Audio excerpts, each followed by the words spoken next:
পৃথিবীর প্রান্তে প্রান্তে মুসলমানরা জেগে উঠছে ইনশাআল্লাহ। খোরাসান জেগেছে, শাম জেগেছে, মিশর জেগে উঠছে, বাংলাদেশ ঘুমিয়ে থাকবে না ইনশাআল্লাহ।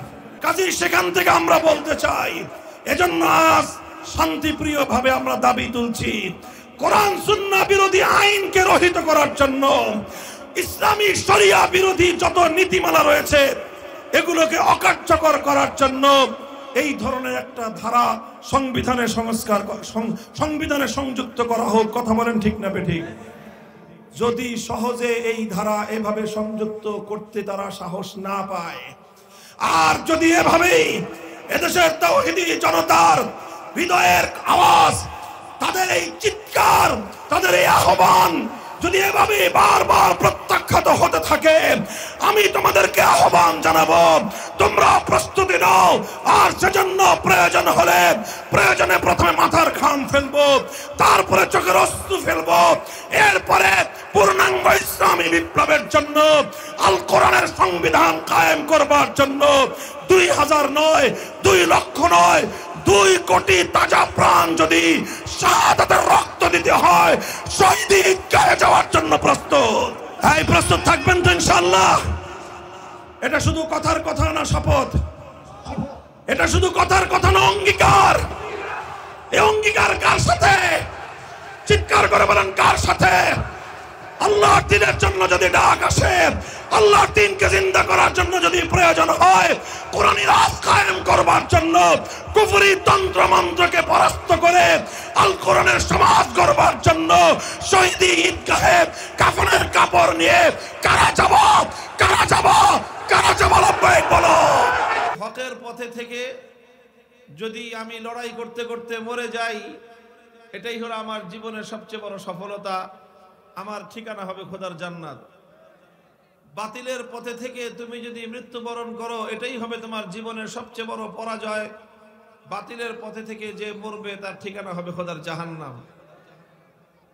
তো তুমি যদি বাতিলের পক্ষে থেকে মাথা নত না করো, তুমি যদি বাতিলের পক্ষে অটল আর অবিচল থাকতে পারো, তাহলে আমি কোন দুঃখে হকের উপর থেকে মাথা নত করব?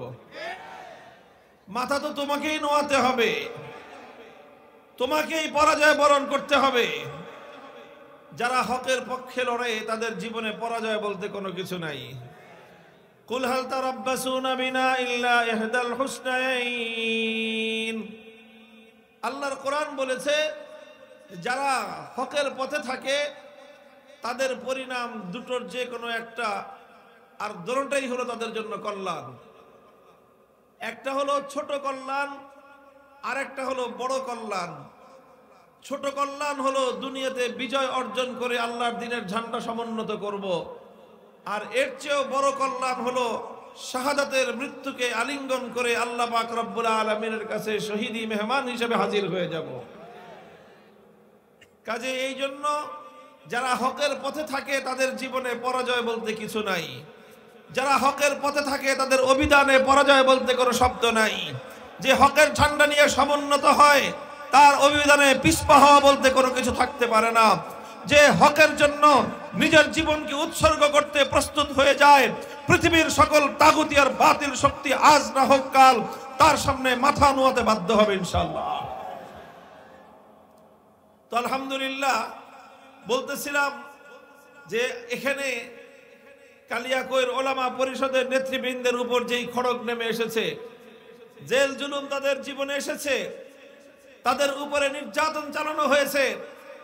ব্যক্তি আমি কোনো উদ্দেশ্য ছিলাম না, এখানে আমাদের সকলের একটাই উদ্দেশ্য ছিল, আমাদের সকলের একটাই কথা ছিল। সে কথা হলো, আমরা মরতে মরতে হকের কথা বলে যাব। যতদিন এ দেহে প্রাণ আছে, আমাদের কণ্ঠে আওয়াজ আছে, ততদিন পর্যন্ত এ কণ্ঠে আল্লাহর বড়ত্বের কথাই উচ্চারিত হবে। লাউ ওয়াজাতুমুস সামসামাতা আলা হাযিহি সুম্মা ইন্নী রাআইতু আন উনফিযা কালিমাতান সামি'তুহা মিন রাসূলিল্লাহি সাল্লাল্লাহু আলাইহি ওয়াসাল্লাম লা আনফাসতুহা ক্বাবলা আন তুনজিজু আলাইয়া।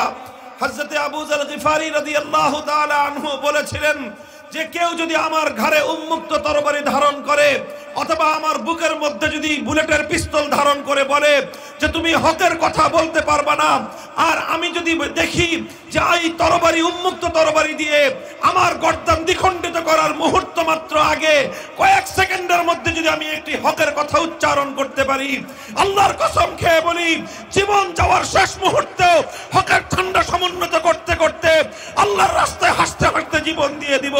এটাই আমাদের শপথ, এটাই আমাদের অঙ্গীকার।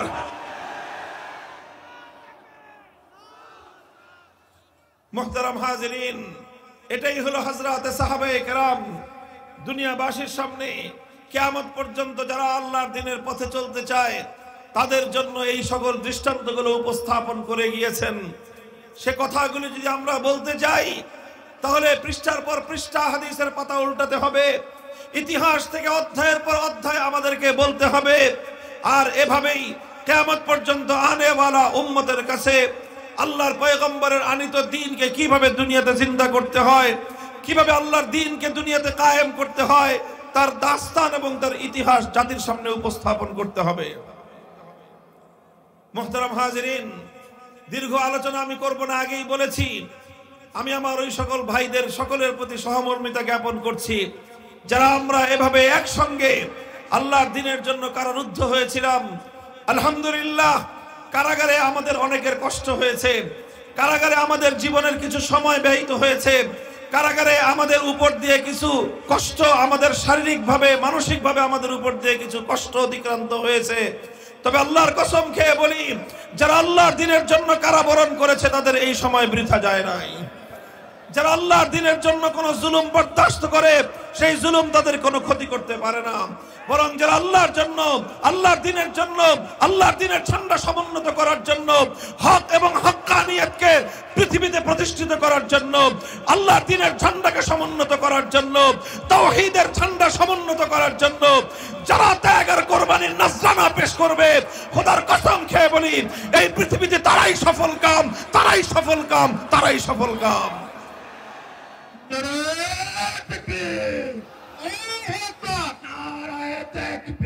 আল্লাহু আকবার। জিহাদ জিহাদ জিহাদ জিহাদ করে বাঁচতে চাই, আমরা আছি আপনার সাথে।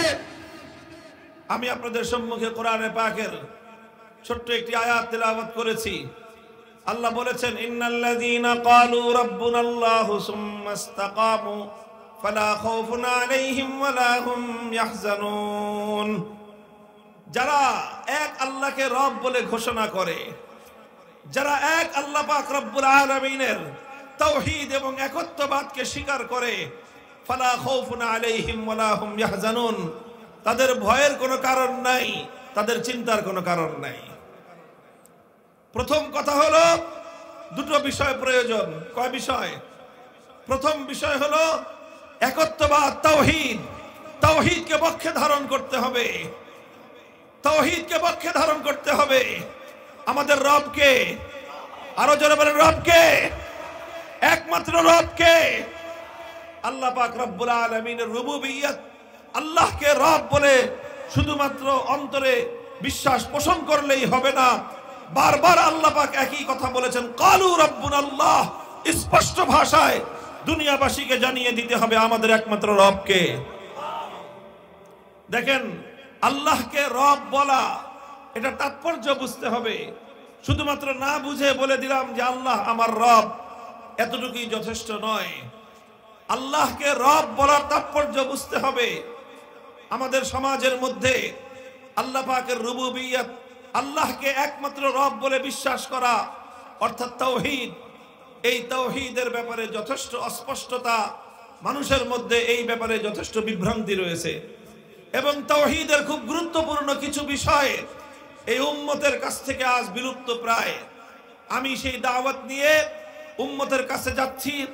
আমার বর্তমান বাংলার যুব সমাজকে তাওহীদের সেই জায়গাটাকে তাদের সামনে উন্মোচিত করছি, তাদেরকে উজ্জীবিত করছি, তাদেরকে এই বিষয়ে জাগ্রত করার চেষ্টা করছি, যেন তাওহীদের এই অধ্যায়টাকে এ জাতির মধ্যে এই যুব সমাজ আবার নতুন করে প্রতিষ্ঠিত করতে সক্ষম হয়। বলেন আল্লাহ পাক কবুল করেন। আমাদের সমাজে তাওহীদের একত্ববাদ, ঈমানের কিছু কথা আলোচনা হয়, আর অনেক কথাই ঈমানের রয়ে গেছে যেটা আলোচনা করা হয় না। আমরা তাওহীদের একটা বিষয় আলোচনা করি, সেটা হলো তাওহীদ ফিল ইবাদাহ। ইবাদতের মধ্যে আল্লাহর সঙ্গে কাউকে শরীক করা যাবে না, এটা আমাদের সমাজে এই তাওহীদের আলোচনা আছে। মানুষের মধ্যে এই তাওহীদ সম্পর্কে বিশ্বাস আছে এবং বিভ্রান্তি কম আছে। এই জন্য যারা ঈমানদার তারা কেউ এক আল্লাহ ছাড়া কোনো গায়রুল্লাহর ইবাদত করে না। কথা বলেন ঠিক না বেঠিক? ইবাদত আল্লাহর করে, গাফলতি করে, ঘাটতি করে, কিন্তু ইবাদত যতটুকু করার একমাত্র কার করে? আল্লাহর করে। এটা হলো তাওহীদ ফিল ইবাদাহ। সিজদা একমাত্র কাকে করে মানুষ? নামাজ একমাত্র কার সামনে আদায় করে? আল্লাহর সামনে আদায় করে, আল্লাহর সামনেই রুকু দেয়, আল্লাহর সামনেই সিজদা করে। একমাত্র আল্লাহর জন্য ইবাদত করা, এটাকে বলা হয় তাওহীদ। তাওহীদ ফিল ইবাদাহ। ইবাদতের মধ্যে আল্লাহর তাওহীদ। ইবাদতের মধ্যে আল্লাহর সঙ্গে অন্য কাউকে যদি কেউ শরীক করে, তার ঈমান থাকবে? বলেন তো, তার ঈমান থাকবে? যেমন ধরেন একজন মানুষ 24 ঘন্টার মধ্যে 23 ঘন্টা 55 মিনিট শুধু আল্লাহর ইবাদত করলো, আর 5 মিনিট দুর্গার পূজা করলো, লোকটা ঈমানদার না বেঈমান? সন্দেহের কোনো অবকাশ আছে? আচ্ছা, 5 মিনিট না, 1 মিনিট সে দুর্গার পূজা করে, আর 23 ঘন্টা 59 মিনিট সে আল্লাহর ইবাদত করে, ঈমানদার না বেঈমান? পরিষ্কার, কারো কোনো সন্দেহ নাই, সেই লোকটা হলো বেঈমান। কারণ ইবাদতের মধ্যে আল্লাহর সঙ্গে অন্য কাউকে শরীক করার কোনো অবকাশ নাই। তো এই যে তাওহীদ, এই তাওহীদ আমার দেশের মানুষ বুঝে, এই তাওহীদ আমার সমাজের মানুষ বুঝে।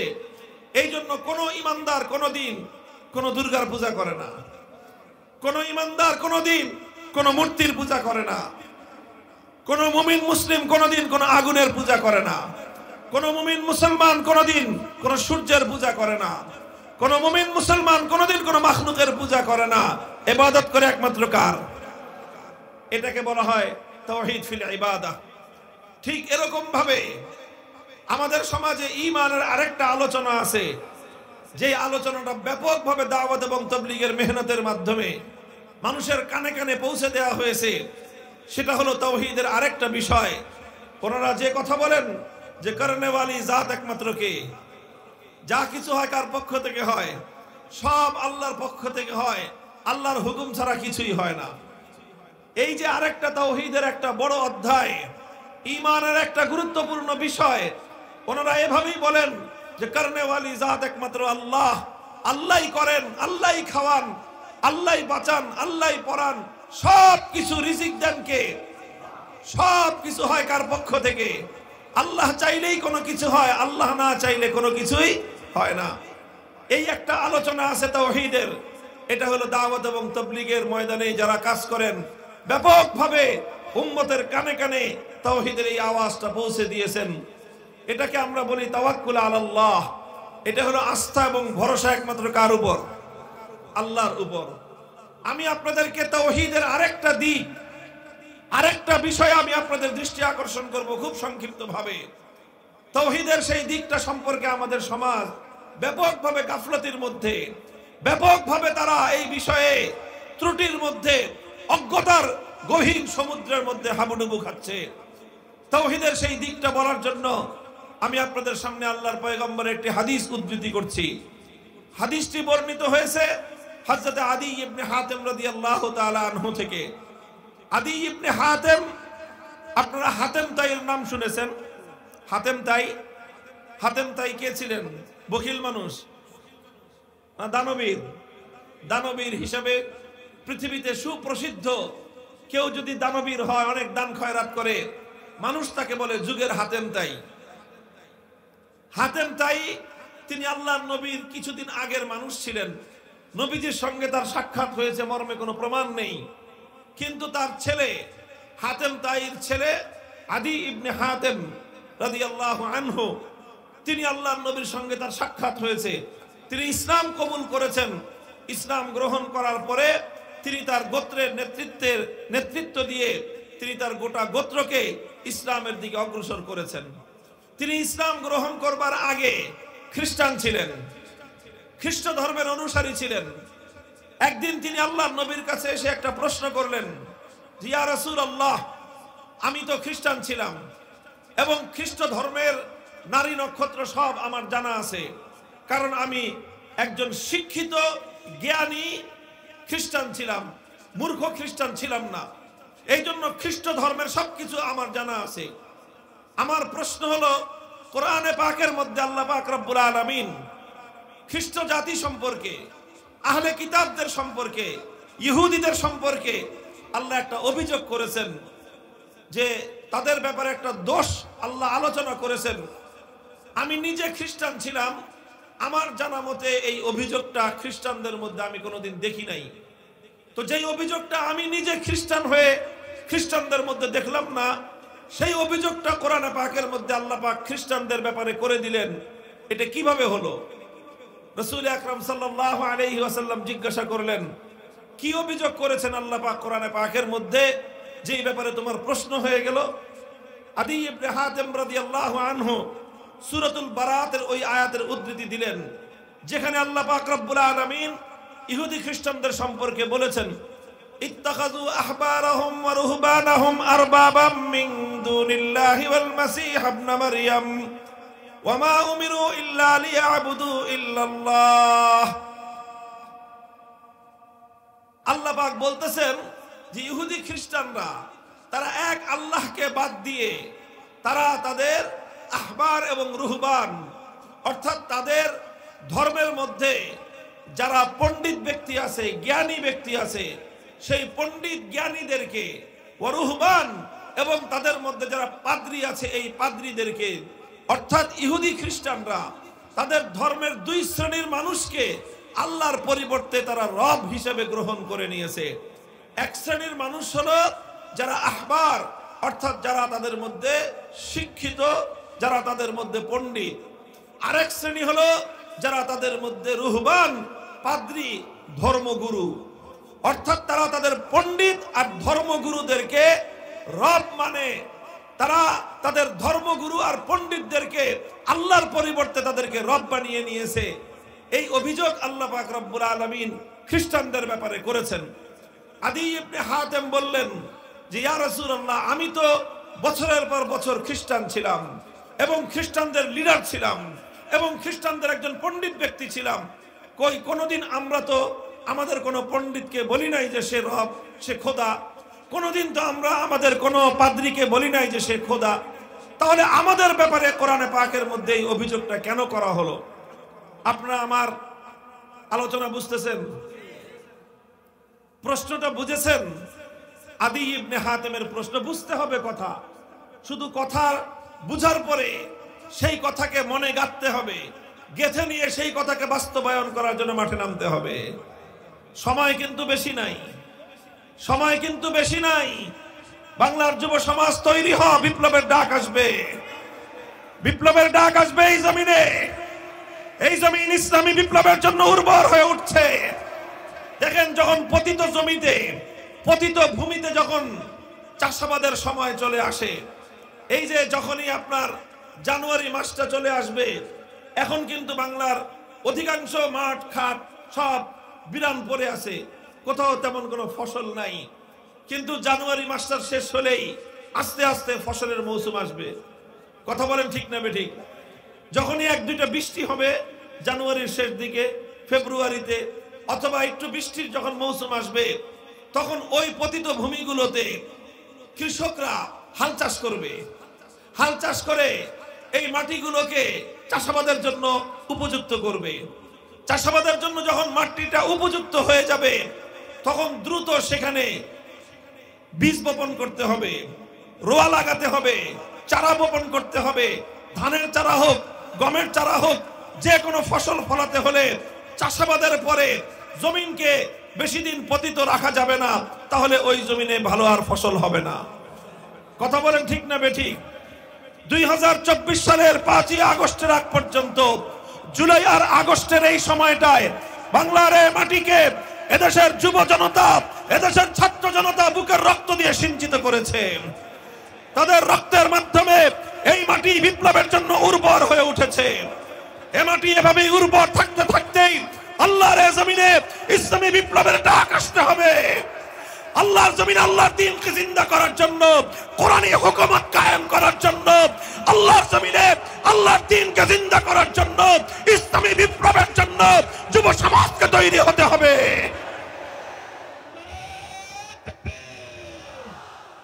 দিয়েছি তো রক্ত, রক্তের বন্যায় ভেসে যাবে অন্যায়। দুনিয়ার মুসলিম এক হও, এক হও, আল কোরআনের আলো। মুহতারাম হাজিরিন, এজন্য বলতেছিলাম কথা বুঝেন। মূল পয়েন্টটা আমাদেরকে বুঝতে হবে আগে, বুঝার পর এটাকে মনের মধ্যে গেঁথে নিতে হবে। এরপরে আল্লাহর নাম নিয়ে মাথায় কাফনের কাপড় বেঁধে নেমে যেতে হবে। সময় কিন্তু খুব কম। বলতেছিলাম আদি ইবনে হাতেম প্রশ্ন রাখলেন, জি ইয়া রাসূলুল্লাহ, আল্লাহ তো বললেন যে আমরা ইহুদিরা, খ্রিস্টানরা, আমরা নাকি আমাদের পণ্ডিতদেরকে, আমাদের পাদ্রীদেরকে আমরা খোদা মেনে নিয়েছি। কই, আমরা তো কোনোদিন কোন পণ্ডিতকে বলি নাই সে আমাদের খোদা। আমরা তো কোনোদিন আমাদের কোন পাদ্রীকে বলি নাই সে আমাদের খোদা। তাহলে আল্লাহ পাক যে আমাদের ব্যাপারে কোরআনে পাকের আয়াত নাজিল করে অভিযোগটা করলেন, এই অভিযোগটা তো আমার বুঝে আসলো না। প্রশ্নটা বুঝেছেন? প্রশ্ন বুঝলে উত্তর বুঝে আসবে। যারা নাকি প্রশ্নই না বুঝে সে কি অ্যান্সার দিবে? প্রশ্নপত্র বুঝা এটা খুব ইম্পর্টেন্ট। অনেক ছাত্র আছে পরীক্ষার হলে গিয়ে তাড়াতাড়ি লেখা শুরু করে, প্রশ্ন বুঝে নেই, চাইছে একটা, উত্তর দিছে আর একটা। তো যতই ভালো উত্তর দেখ, নম্বর পাবে না ঘোড়ার ডিম। এই জন্য আগে প্রথমে প্রশ্নটা খুব ভালো করে বুঝতে হবে। আদি ইবনে হাতেম এই প্রশ্নটাই রাখলেন যে আমরা তো কোনোদিন আমাদের কোনো পণ্ডিতকে খোদা বলি নাই, আমরা তো কোনোদিন আমাদের কোনো পাদ্রীকে খোদা বলি নাই। কথা বলেন ঠিক না বেঠিক? এই আমরা যখন আজকে আমার বাংলাদেশে যারা সেকুলারিজমের, সেকুলার ধর্ম যারা অনুসরণ করে, কোন ধর্ম? সবাই বলেন কোন ধর্ম? সেকুলার ধর্ম যারা অনুসরণ করে। সেকুলারিজম একটা ধর্মের নাম। সেকুলারিজম শুধুমাত্র একটা রাজনৈতিক মতবাদের নাম নয়। ধর্মনিরপেক্ষতা এটা শুধুমাত্র একটা রাজনৈতিক দর্শনের নাম নয়, বরং ধর্মনিরপেক্ষতা হলো একটা নতুন ধর্মের নাম। হিন্দু ধর্ম যেরকম একটা ধর্মের নাম, বৌদ্ধ ধর্ম যেরকম একটা ধর্মের নাম, খ্রিস্ট ধর্ম যেরকম একটা ধর্মের নাম, ইহুদি ধর্ম যেরকম একটা ধর্মের নাম, সেকুলারিজম, ধর্মনিরপেক্ষতা এটাও একটা ধর্মের নাম। তবে এই ধর্মটা হলো হিন্দু, বৌদ্ধ, খ্রিস্টান, ইহুদি অন্যান্য ধর্মের চেয়ে আরো ভয়ঙ্কর একটা ধর্ম। কারণ যে হিন্দু সে বুঝে আমি হিন্দু, আমি মুসলমান না। বলেন, যে বৌদ্ধ সে বুঝে যে আমি বৌদ্ধ, আমি মুসলমান না। কাজে আপনি তাকে ইসলামের দাওয়াত দিতে পারেন, সে এক সময় গ্রহণ করতে পারে। যে দেখি খ্রিস্টান সে জানে আমি খ্রিস্টান, আমি মুসলমান না। যে ইহুদি সে জানে আমি ইহুদি, আমি মুসলমান না। কিন্তু যে সেকুলার সে নিজেকে মনে করে সে মুসলমান, অথচ সে কাট্টা মুশরিক। এই হলো সবচেয়ে ভয়ঙ্কর জিনিস। এই হলো সবচেয়ে ভয়ঙ্কর জিনিস। যেই রোগী জানে আমার রোগ আছে, যেই রোগী বিশ্বাস করে আমার রোগ আছে, সেই রোগীর চিকিৎসা করা সম্ভব। কথা বলেন ঠিক না বেঠিক? আর যেই রোগী নিজেকে মনে করে যে আমার কোনো রোগ নাই, আমি সুস্থ, সেই রোগীকে কেউ চিকিৎসা করতে পারে না। হিন্দুকে ইসলামের দাওয়াত দেওয়া যায় কারণ সে জানে আমি অমুসলিম। বৌদ্ধকে ইসলামের দাওয়াত দেওয়া যায় কারণ সে জানে আমি অমুসলিম। খ্রিস্টানকে ইসলামের দাওয়াত দেওয়া যায় কারণ খ্রিস্টান জানে আমি অমুসলিম। আর ধর্মনিরপেক্ষ ব্যক্তি সে একজন বেঈমান হওয়ার পরেও, সে একজন মুশরিক হওয়ার পরেও সে নিজেকে মূর্খতার কারণে, অজ্ঞতার কারণে নিজেকে মুসলমান বলে মনে করে। বলবেন হুজুর ধর্মনিরপেক্ষতাবাদ, সেকুলারিজমকে আপনি একটা ধর্ম বলতেছেন, কারণ কি?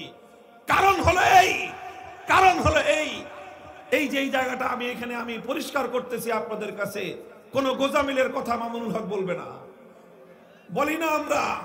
পরিষ্কার আল্লাহর কোরআনের আলোকে স্পষ্ট করে দিব আপনাদের সামনে কেন আমাদের সঙ্গে তাদের লড়াই, কেন এই ফ্যাসিবাদী শক্তি কেন এই আওয়ামী দুঃসাহস, এই অত্যাচারী শক্তি বাংলাদেশে এত শক্তি থাকতে সবচেয়ে বেশি জুলুম কেন উলামায়ে কেরামের উপর করে বুঝতে পারবেন। কেন আমাদের কণ্ঠগুলোকে স্তব্ধ করতে চায় বুঝতে পারবেন। আমরা তো এত বড় শক্তি না, আমরা তো এত বড় কোন রাজনৈতিক দল না, তাহলে কেন আমাদেরকে নিষ্পেষণ করার জন্য, আমাদের কণ্ঠকে স্তব্ধ করার জন্য তারা কেন মরণপণ সমস্ত চেষ্টা করেছিল?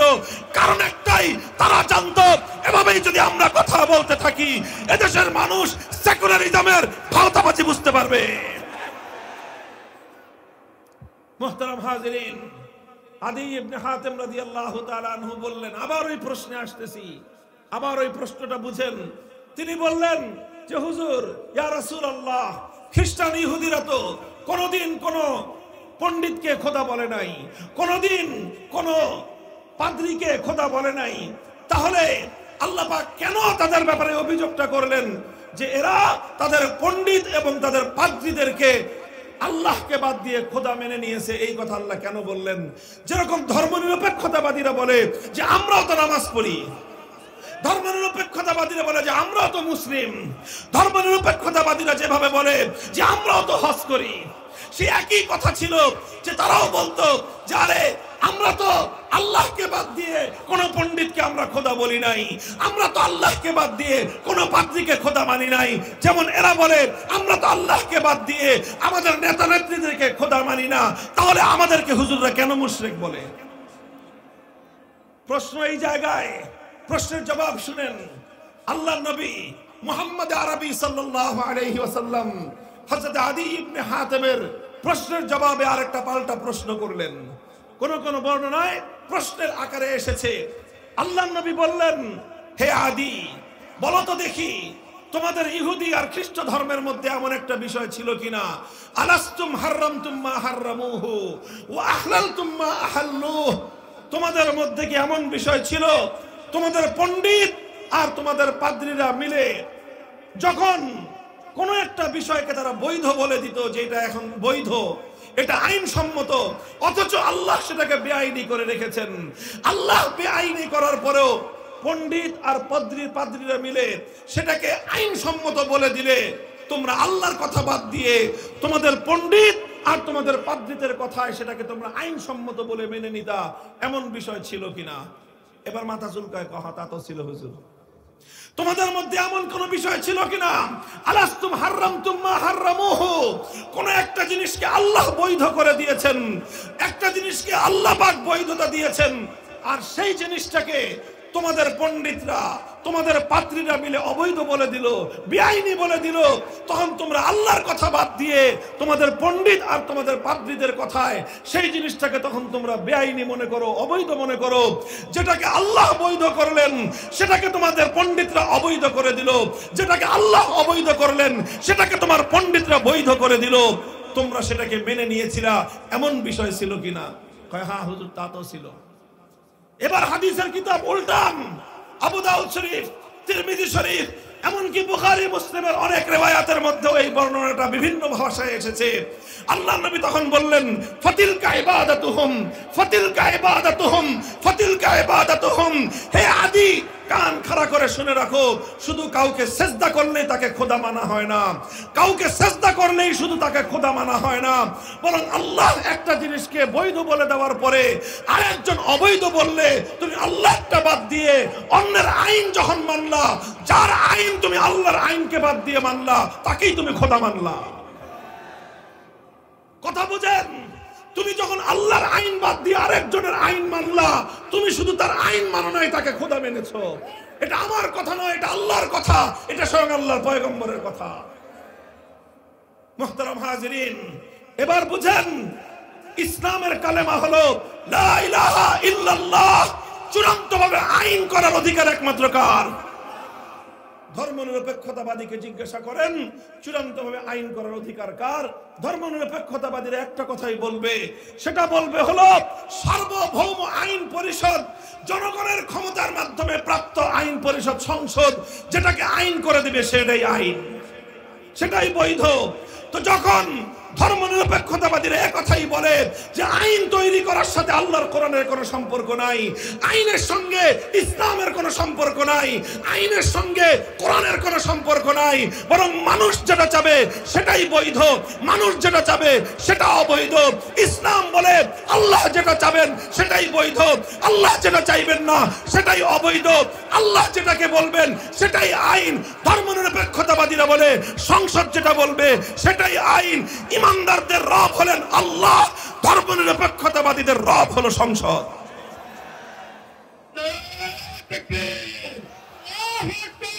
ইসলামের শত্রুরা হুঁশিয়ার সাবধান, ইহুদের দালালেরা হুঁশিয়ার সাবধান, আল কোরআনের আলো আলো দুনিয়ার মুসলিম এক হও, এক হও, এক হও, এক হও, দুনিয়ার মুসলিম জিহাদ জিহাদ জিহাদ চাই, জিহাদ করে বাঁচতে চাই। আমরা হাত এগিয়ে চলো, আমরা আছি আপনার সাথে।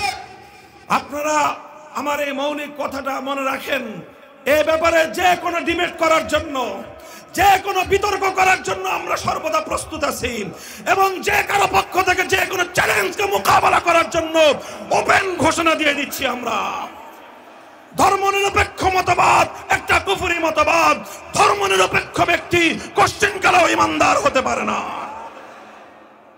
মুহতারাম হাজিরিন, এই জায়গাটাতেই হলো মুসলমানদের সঙ্গে ইসলামের সঙ্গে তাদের একটা চূড়ান্ত বড় ধরনের সংঘাত।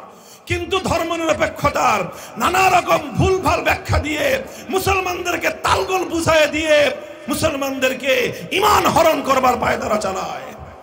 যেভাবে ইহুদিরা খ্রিস্টানরা তাদের পণ্ডিতদেরকে আইন তৈরি করবার অধিকার দিয়েছিল, যেভাবে ইহুদি খ্রিস্টানরা তাদের পাদ্রীদেরকে নিরঙ্কুশভাবে আল্লাহর আইনের বিরুদ্ধে আইন করার অধিকার দিয়ে রেখেছিল, ঠিক তদ্রূপ যেদিন থেকে পৃথিবীর রাজনীতিকে সেকুলারিজম দখল করেছে, সেই দিন থেকে মুসলমানদের রবের আইন বাদ দিয়ে সেকুলার ধর্মের তাদের যে রব, সেই রবের আইনকে তারা বৈধতা দিয়ে রেখেছে। আল্লাহ পাক উম্মতকে সে কথাগুলো বুঝবার তৌফিক দান করেন। এই বিষয়ে আর দীর্ঘ আলোচনা আমি আজ এখানে করব না। এটার ব্যাপারে যদি আরো কারো ডিটেল জানার প্রয়োজন হয় যোগাযোগ করবেন ইনশাআল্লাহ। কোরআন এবং হাদিস থেকে অজস্র রেফারেন্স দিয়ে চোখে আঙ্গুল দিয়ে দেখিয়ে দিব যে কিভাবে ধর্মনিরপেক্ষ ধর্ম, কিভাবে সেকুলার ধর্ম ইসলামের সঙ্গে শতভাগ বৈপরীত্য রাখে। আল্লাহ পাক উম্মতকে বুঝবার তৌফিক দান করেন। বলেছিলাম এই যে তাওহীদ, এই তাওহীদ এটাকে বলা হয় তাওহীদ ফির রুবুবিয়্যাহ, এটাকে বলা হয় তাওহীদ ফিল হাকিমিয়্যাহ। আইন করবার চূড়ান্ত অধিকার একমাত্র কার? কেউ বলতে পারেন তাহলে মানুষকে আইন করতে পারবে না? হ্যাঁ, ইসলাম বলে, কোরআন বলে মানুষ আইন করতে পারবে এক শর্তে। কয় শর্তে? জোরে বলেন, কয় শর্তে? এক শর্ত হলেই মানুষের কোন আইন আল্লাহর কোন আইনের বিরুদ্ধে যেতে পারবে না। সারা দুনিয়ার মানুষ মিলে যদি কোন আইন করে আর সেই আইনটা যদি আল্লাহর আইনের কন্ট্রাডিক্টেড হয়, 700 কোটি মানুষের আইন বাতিল বলে গণ্য হবে, আল্লাহর আইন কার্যকর থাকবে। এটাই হলো ইসলাম, এটাই হলো তাওহীদ। আর 700 কোটি মানুষের কথায় যারা আল্লাহর ছোট্ট একটা আইনকে পরিবর্তন করে দিবে, তারা হাজি হতে পারে, গাজী হতে পারে, পাজি হতে পারে, ইমানদার হতে পারে না।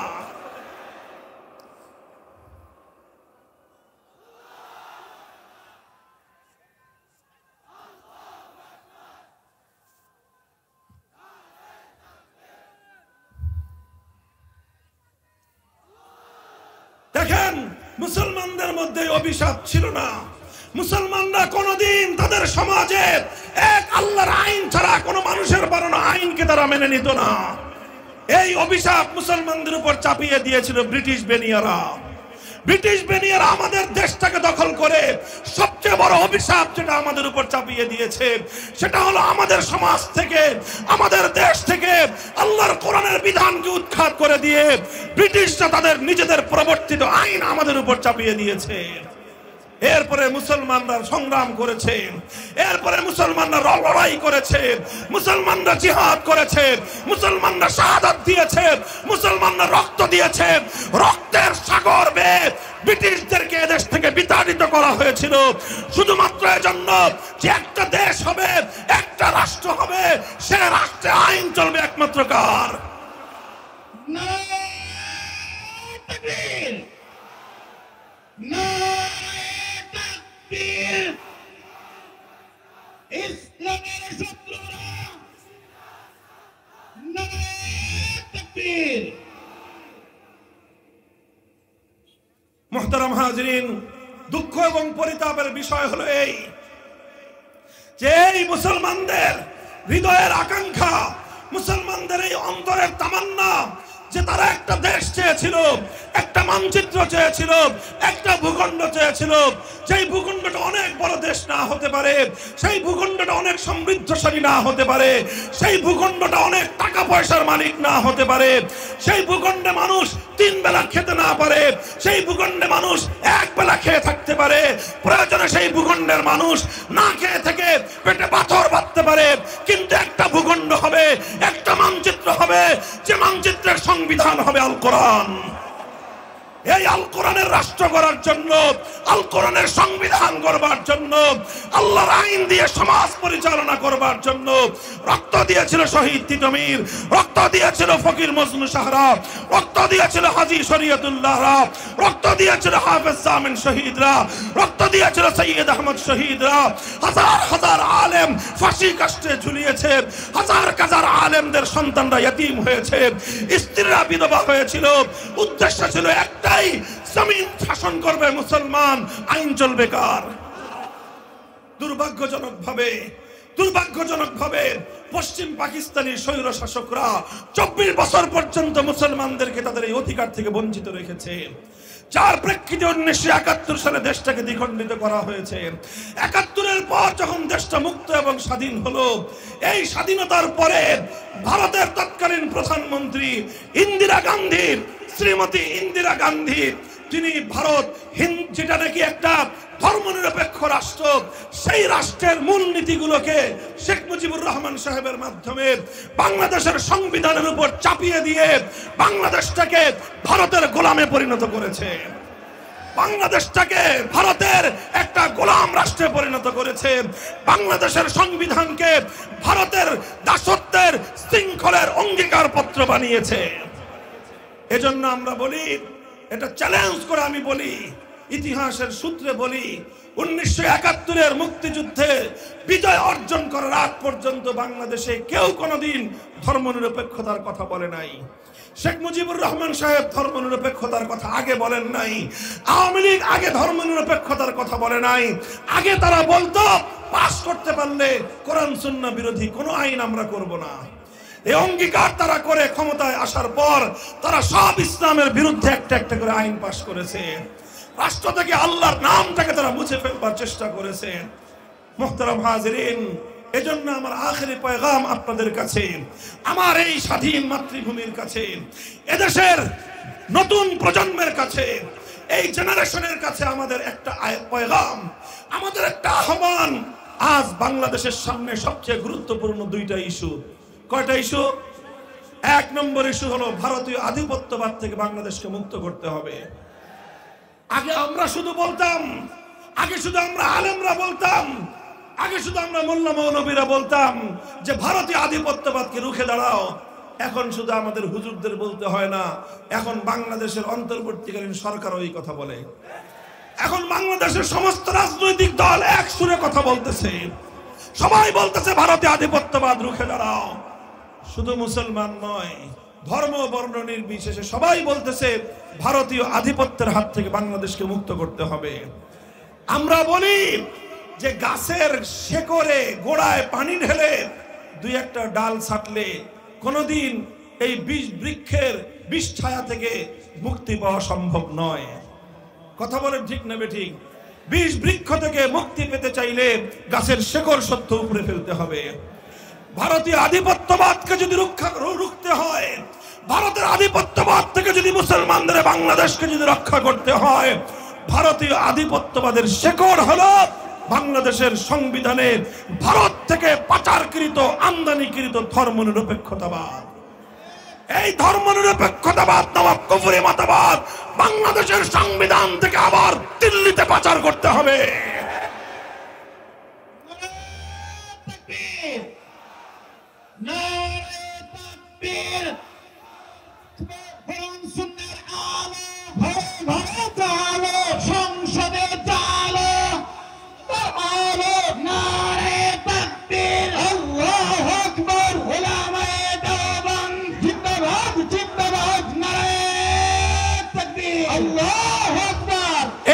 আওয়াজ হাজারো কণ্ঠে এক আওয়াজ উচ্চারিত হতে হবে, সেটা হলো বাংলাদেশ থেকে ভারতীয় আধিপত্যবাদের শেকড় ধর্মনিরপেক্ষতাকে উপড়ে ফেলো, বঙ্গোপসাগরে ভাসিয়ে দাও।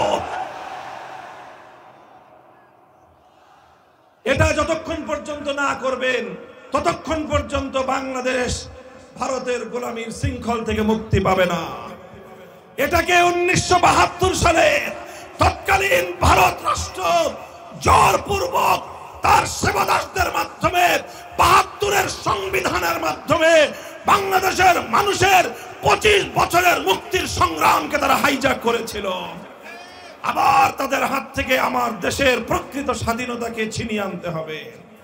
আলহামদুলিল্লাহ, বাংলার দামাল যুবকরা সেজন্য প্রস্তুত আছে। 2 নম্বর কথা হলো, আজ বাংলাদেশে চারিদিকে একটাই আওয়াজ, সংস্কার সংস্কার সংস্কার। কথা বলেন ঠিক না বেঠিক?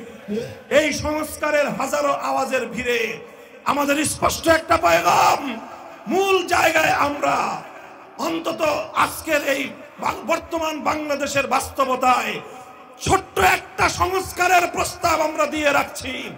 এটা শুধু আমরা টেবিলে বলবো না, এটা আমরা রাজপথে বলতেছি, এটা আমরা মঞ্চে ময়দানে বাংলাদেশের তাওহীদি জনতাকে বুঝিয়ে তাদের হৃদয়ঙ্গম করার জন্য বলতেছি।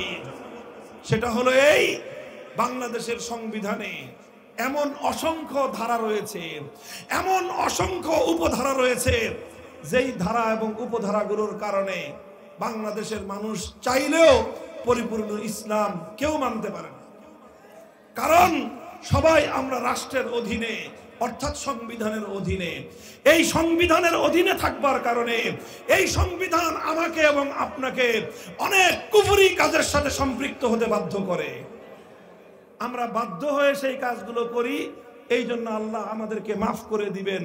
কিন্তু যারা সংবিধানের মাধ্যমে আমাদের উপর এই কুফরি কাজগুলোকে চাপিয়ে দিয়েছে, তাদের মুক্তির কোনো উপায় নাই।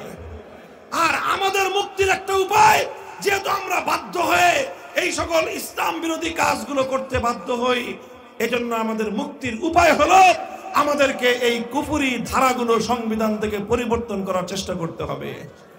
করবেন তো চেষ্টা? একটা নগদ চেষ্টার আহ্বান জানাই আমি আপনাদেরকে।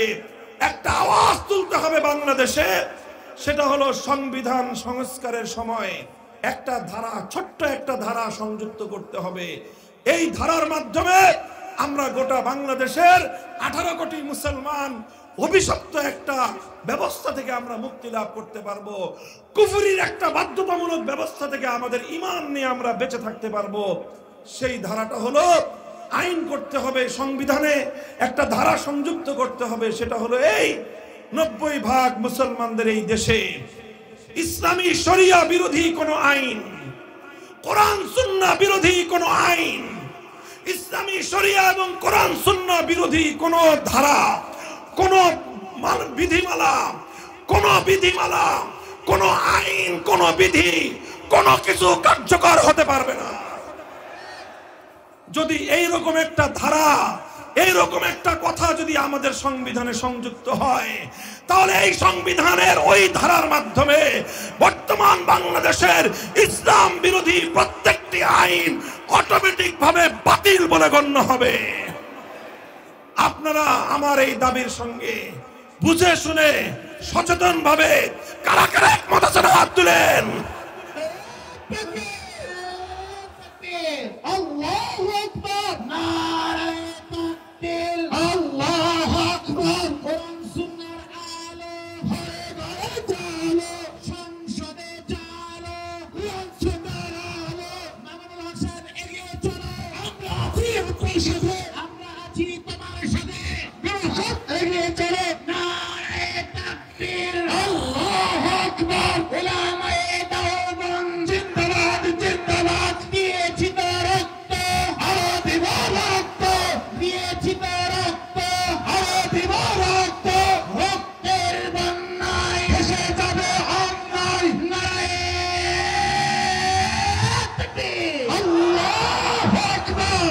ভাই, ইতিহাস পর্যালোচনা করে আমি আপনাদেরকে প্রমাণ করে দিতে পারবো, আমাদের পূর্বপুরুষ, আপনাদের পূর্বপুরুষ এই বাংলাদেশের বর্তমান মুসলমানদের পূর্বপুরুষরা আল্লাহর জমিনে কোরআনী হুকুমত কায়েম করার জন্য যেই ত্যাগ আর কোরবানি স্বীকার করেছে, যেই রক্ত এবং শাহাদাতের নজরানা পেশ করেছে, যেই জান আর মালের কোরবানি এই বাংলাদেশের পূর্বসূরি মুসলমানরা দিয়েছে, এটাই পাক ভারত উপমহাদেশের আর কোন জাতি দেয় নাই।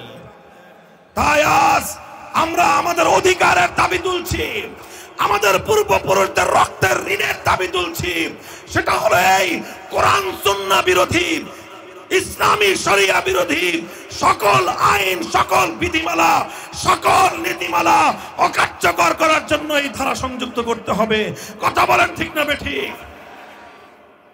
এই ধারা, এই সংস্কার করার প্রস্তাব আমরা তুলছি কারণ 5ই আগস্টের বিপ্লব ছিল একটা শিরক মুক্ত তাওহীদের আহ্বানে করা একটি সমাজ বিপ্লবের পূর্বাভাস। কথা বলেন ঠিক না বেঠিক? 5ই আগস্ট যদিও পূর্ণাঙ্গ ইসলামী বিপ্লব হয় নাই, কিন্তু এটা ছিল ইসলামী বিপ্লবের পূর্বে, সূর্যোদয়ের পূর্বে যেভাবে পূর্ব দিগন্তে নতুন সুবহে সাদেক উদিত হয়, সুবহে সাদেক উদিত হলে দুনিয়ার প্রত্যেকটা মানুষ বুঝতে পারে আর কিছুক্ষণ পরে সূর্যের উদয় ঘটবে, ঠিক তেমনি ভাবে আমরা বলতে চাই 5ই আগস্টের বিপ্লবের পর এই বাংলার মাটি ইসলামী বিপ্লবের জন্য এতটাই উর্বর হয়েছে, আজ শুধু মাদ্রাসার সন্তানেরা নয়, স্কুল কলেজ ইউনিভার্সিটি গুলোতে আজ নতুন প্রজন্ম একত্ববাদ এবং তাওহীদের জন্য জীবন দিতে প্রস্তুতি নিয়েছে।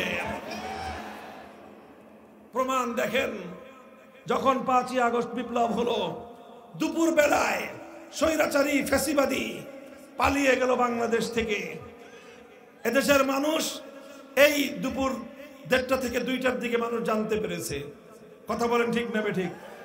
এরপরের আধা ঘন্টার বাংলাদেশের কথা আপনারা সবাই মনে করেন তো দেখি, স্মৃতিতে মনে আছে কিনা, যে দুপুর 2টো থেকে 2:30টা পর্যন্ত বাংলাদেশে কি হয়েছিল।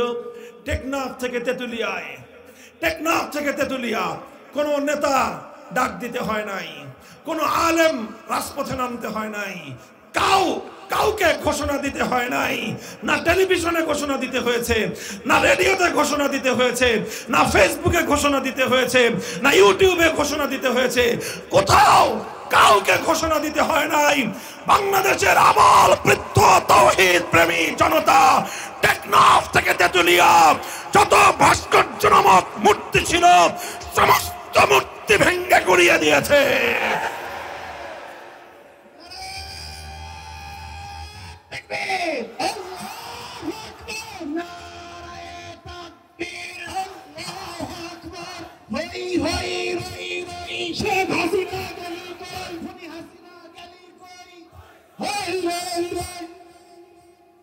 আমরা ওয়াজ মাহফিলের উপযোগী স্লোগান দেব ইনশাআল্লাহ। স্লোগান তো অবশ্যই দিতে হবে, তবে ওয়াজ মাহফিলের উপযোগী। কথা বলেন ঠিক না বেঠিক? পরিষ্কার কথা, এই যে সমস্ত ভাস্কর্যগুলোর জমিনে মূর্তি স্থাপন করার জন্য আমাদের কণ্ঠকে স্তব্ধ করার চেষ্টা করা হয়েছিল, যারা মূর্তির বিরুদ্ধে কথা বলেছে তাদেরকে জনবিচ্ছিন্ন করার জন্য এমন কোন ষড়যন্ত্র নাই ফ্যাসিবাদী সরকার যেটা করে নাই। কিন্তু এদেশের মানুষের হৃদয়ের মধ্যে তাওহীদের বীণ যখন বেজেছে, এদেশের মানুষের হৃদয়ে যখন তাওহীদের ঝংকার উঠেছে, কোন শক্তি, কোন পাহারা এই সকল ভাস্কর্য নামক শিরকের মূর্ত প্রতীক, এই প্রতিমাগুলোকে, এই মূর্তিগুলোকে রক্ষা করতে পারে নাই। 5 তলার সমান বিশাল দেবতার মূর্তিকে তাওহীদি জনতা গলায় সুতার রশি বেঁধে ভূপাতিত করে দিয়েছে। কথা বলেন ঠিক না বেঠিক? এগুলো করেছে কারা? বিপ্লবীরা। বলেন করেছে কারা? জোরে বলেন করেছে কারা? এটাই ছিল 5ই আগস্টের বিপ্লবের একটা সিম্পটম, এটাই ছিল 5ই আগস্টের বিপ্লবের একটা সিম্বল, এটাই ছিল 5ই আগস্টের বিপ্লবের একটা আইকনিক একটা উপহার। কাজেই সেখান থেকে আমরা বলতে চাই, এজন্য আজ শান্তিপ্রিয় ভাবে আমরা দাবি তুলছি, কোরআন সুন্নাহ বিরোধী আইনকে রহিত করার জন্য, ইসলামী শরিয়া বিরোধী যত নীতিমালা রয়েছে এগুলোকে অকার্যকর করার জন্য এই ধরনের একটা ধারা সংবিধানে সংস্কার, সংবিধানে সংযুক্ত করা হোক। কথা বলেন ঠিক না বেঠিক? যদি সহজে এই ধারা এভাবে সংযুক্ত করতে তারা সাহস না পায়, আর যদি এভাবেই এদেশের তাওহীদি জনতার হৃদয়ের আওয়াজ, তাদের এই চিৎকার, তাদের এই আহ্বান যদি এভাবে বারবার প্রত্যাখ্যাত হতে থাকে, আমি তোমাদেরকে আহ্বান জানাবো, তোমরা প্রস্তুতি নাও। আর সেজন্য প্রয়োজন হলে প্রয়োজনে প্রথমে মাথার ঘাম ফেলবো, তারপরে চোখের অশ্রু ফেলবো, এরপরে পূর্ণাঙ্গ ইসলামী বিপ্লবের জন্য, আল কোরআনের সংবিধান কায়েম করবার জন্য 2000 নয়, 2 লক্ষ নয়, 2 কোটি তাজা প্রাণ যদি শাহাদাতের রক্ত দিতে হয়, শহীদ ঈদগাহে যাওয়ার জন্য প্রস্তুত। আল্লাহু আকবার, তাকবীর, আল্লাহু আকবার, সাবিলুনা সাবিলুনা, আল জিহাদ আল জিহাদ, তরিকুনা তরিকুনা, আল জিহাদ আল জিহাদ, নারে তাকবীর, আল্লাহু আকবার, উলামায়ে হক্কানি জিন্দাবাদ জিন্দাবাদ। এই প্রস্তুত থাকবেন তো ইনশাআল্লাহ? এটা শুধু কথার কথা না, শপথ। এটা শুধু কথার কথা না, অঙ্গীকার। এই অঙ্গীকার কার সাথে? চিৎকার করে বলেন, কার সাথে? আল্লাহর দ্বীনের জন্য যদি ডাক আসে, আল্লাহর দ্বীনকে জিন্দা করার জন্য যদি প্রয়োজন হয়, কোরআনী রাজ কায়েম করবার জন্য, কুফরি তন্ত্র মন্ত্রকে পরাস্ত করে আল কোরআনের সমাজ গড়বার জন্য, শহীদ ঈদগাহে কাফনের কাপড় নিয়ে কারা যাব? কারা যাব? কারা যাব? লব্বাইক বলো।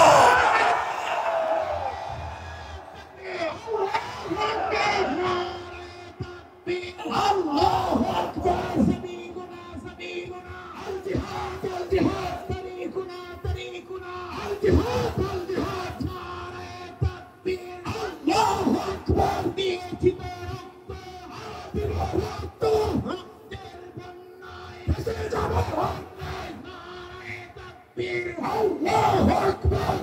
আল্লাহ পাক রব্বুল আলামিন আপনাদেরকে কবুল করেন, তৌফিক দান করেন।